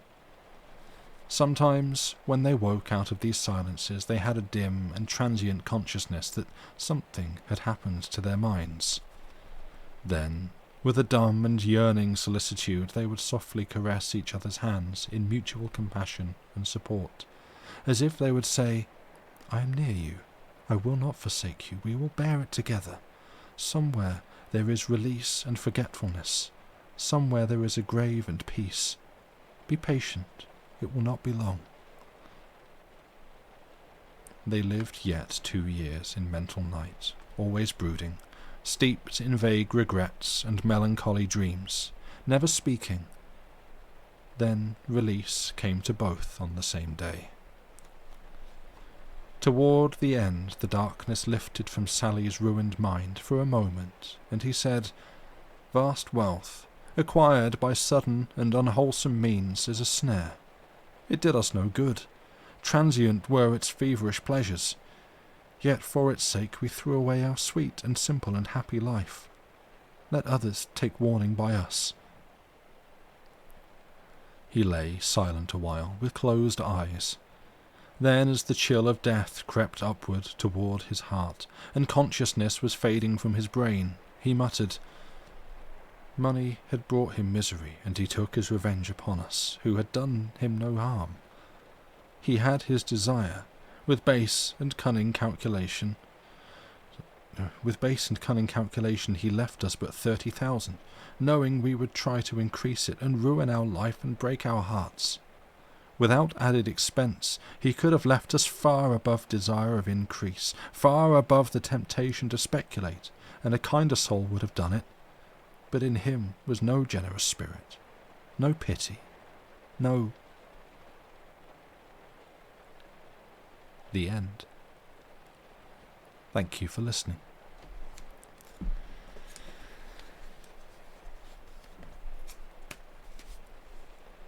Apologies for the sudden downer ending on that one, but, you know,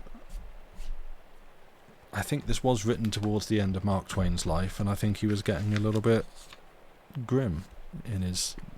That's kind of heartbreaking. It is, isn't it? Like, it's this sort of farcical, fantastical, over-the-top, silly story of, you know, a couple who get way too caught up in fantasizing what they're going to do with all their money that they don't have, but apparently are good enough at, investing and,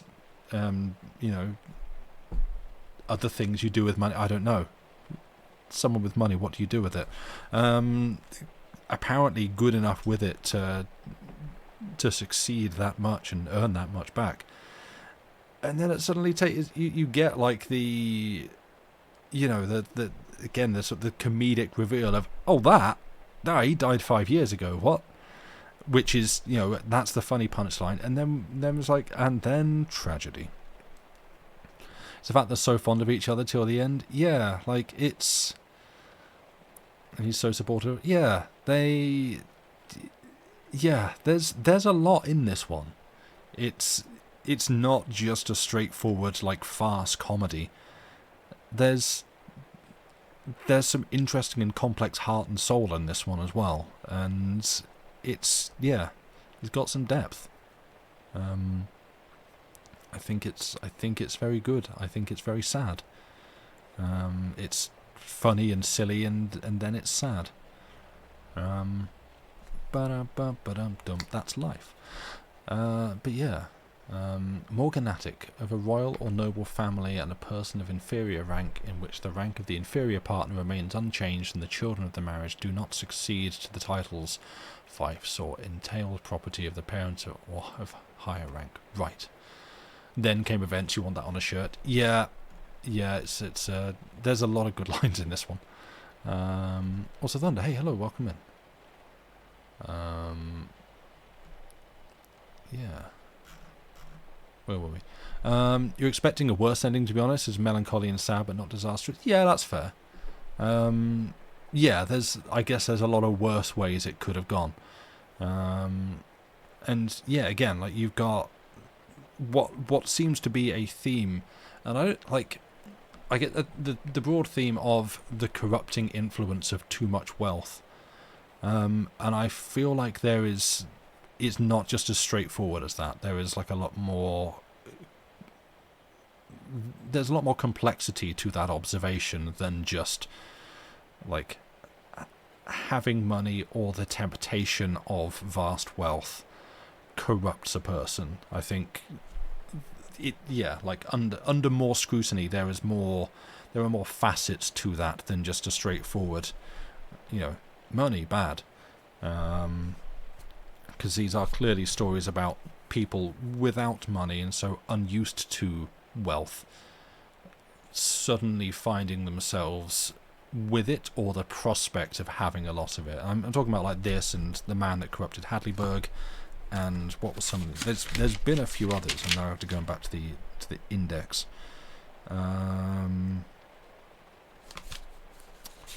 What other ones were there? I am trying to remember. Nope, can't think of them. Obsession with money bad. Yeah, exactly. Again, the old one from the Bible of the love of money is the root of all evil. That kind of thing.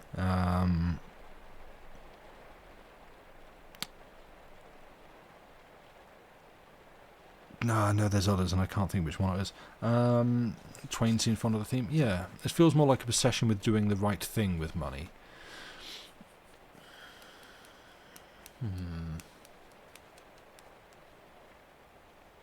Yeah. Or the correct thing to make the money last. Yeah, I mean, like, one of the things that I appreciated in this, because, and again, comparing it to The Man That Corrupted Hadleyburg, in Hadleyburg he makes a point of saying, like, because you've got the men and their wives, and he sort of makes a point a few times about how the men are the ones who are like, we shall invest and be thrifty with my money when I get it, each of them individually expecting all of the money for themselves, and saying like, and the wives are the ones busily imagining spending it. And I appreciate kind of the role reversal here of she call Alec, which as he points out himself, is kind of a, the man's Saladin name is shortened to Sally, and the woman, Electra, was it, shortened to Alec, and she is the one that is good with money and wants to invest it and be wise with it and thrifty with it, and to make it earn it. And she was already doing that before they had it. That's the frustrating thing. I think that's where that comes from. It's like they were already doing fine. You make a point of setting this out from the start that he was like earning plenty of money through his work and doing very well for it, and she was investing it wisely and like getting excellent returns on it, and they were clearly already kicking along quite happily. But it's her that is very good at like managing the money, and her the one that's saying no to him, who's like, "Ooh, can we spend it? I want to get a carriage, and I want to get a horse, and I want to get some leathers, and I want to get a stovepipe hat, and I want to do this, and can we spend it? Oh, please, please, please, please, please." And it's like, and she says, "You're acting like a child. You need to stop." And new teeth, yeah. It's like, "Ooh, I'm going to treat myself to some teeth," like. Yeah. Even nowadays, you fairly often get news stories of people who win $1 million or more in the lottery, then 2 to 3 years later they're bankrupt and back on benefits. Yeah, exactly. And that is a point, and it is a timeless point, that people are not equipped, by and large, not equipped to suddenly deal with, or to deal with a sudden influx of huge wealth and unexpected wealth. Yeah. So you're saying that as well, Andy Pants. You find it interesting that the wife is the one who's so financially literate and the husband was a spendthrift. Yeah, exactly. Coming into a vast amount of money and going through a class jump must be a wild experience. Yeah, I mean, I'd give it a shot, but yeah, it's I can 100% believe that it is probably very destructive. And yeah, a difficult path to navigate. So I think there is an extreme validity in what he is saying in these stories. Shaking on an identity level, I don't know. It's one of those things like you can't imagine it. You can try, and then you sort of end up in this situation. Would rather not. But yeah, that was the $30,000 bequest. Which when was it written?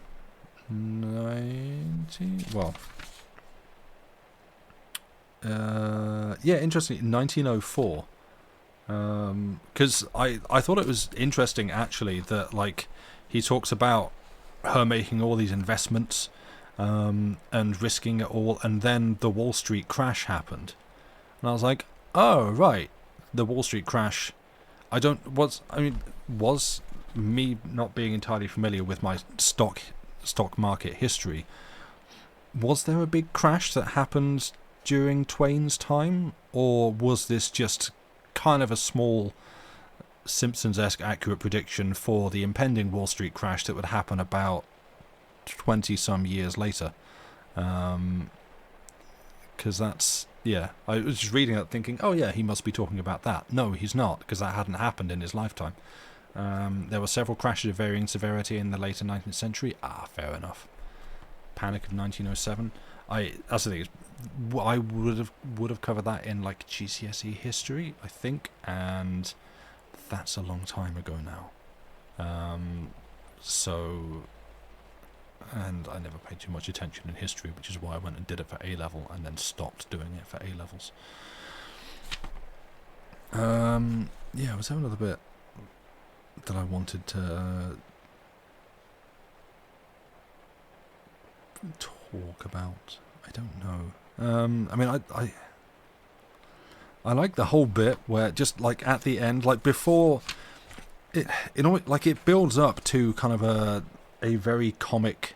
It does. I feel like it does a good thing. It builds up to a very good comic punchline.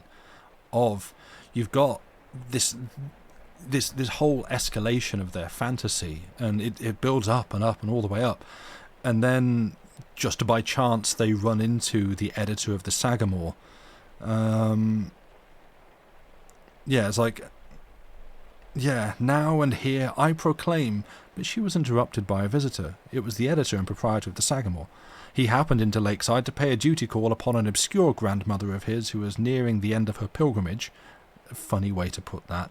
And with the idea of combining business with grief, he had looked up the Fosters, who had been, again, combining business with grief. That's funny. Looked up the Fosters, who had been so absorbed in other things for the past 4 years that they had neglected to pay up their subscription. $6 due, no visitor could have been more welcome. You know, that's also funny. Oh, we've not been paying, we've got to pay you $6. Fantastic. Welcome on in, sunshine. Let's have ourselves a celebration. And then you've got, you know, the absurdity of them trying to ask him without directly asking him, because they don't want to invalidate the bequest. They could, of course, ask no questions, for that would squelch the bequest, but they could nibble around the edge of the subject and hope for results. The scheme did not work. The obtuse editor did not know he was being nibbled at. But at last, chance accomplished what art had failed in. That, I like that line. Chance accomplished what art had failed in. And he gets, you know, onto the subject. It's as tough as Tilbury Foster, as we say, and, you know, no harm intended, I assure you. It's just a saying, it's a joke. Sally's still trying to, like, ply him for more information. It's like, is he well? Is he well? Why, bless you, he's in Sheol these 5 years. And, like, that, again, that's a kind of revelation that is, I think, inherently comic. But it's the turning point for, you know, the kind of tragic, sad ending.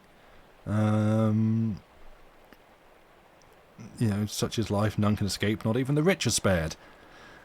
No, he didn't have a penny. He left me a wheelbarrow, and that didn't even have a wheel. That kind of thing. It's, yeah, it does.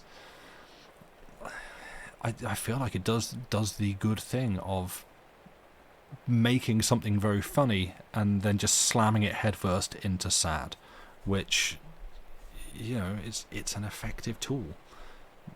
Give someone something to laugh about right before you make them cry. 1929 was bigger, hence the triggering a worldwide depression, but yeah, you could absolutely lose a fortune in the stock market before that. Oh, there were also panics in 1893, 1896, 1901. Markets just be like that? Really? Stock market's an unreliable, unpredictable thing that a lot of people speculate on with other people's money and then lose loads of it. Good. Twain doing that juxtaposition very well every time. Yeah, he really does. Like, yeah, I'm gonna go on the record and say a fine understanding of the writing craft. That's capitalism, baby. Takes a big drag of a cigarette. Right. That's the end of the stream, I think. I think we've reached our point. You feel so bad for the children with the parents all absorbed in their fantasies for years. Yeah, it doesn't really tell you much about how they get on. Hopefully, you know, the kids were okay. I mean, I feel like, as with Cecil Rhodes's Shark, which I've still not actually read on stream, I feel like this has the potential to be another story that actually you look into it and it's kind of laser targeted at like 2 very specific people that Mark Twain knew, that you read now without that knowledge and just go, oh, it's about some, you know, it's about some people who daydreamed their lives away in the anticipation of a great fortune that they kind of imagined they had and then continues to earn on. What a parable this is. And it's like, no, I'm actually lampooning this guy and his wife. I hated them. Oh, I see. That completely changes everything. But I don't know. And when I tried looking it up, all I could find was just like, because it was published in a collection called like the $30,000 Bequest and Other Stories, something like that. And so all you can find is that book.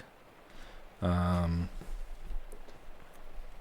yeah, I think we're done. I think we're gonna go. I'm the one that's here. You're watching. So thank you all for being here.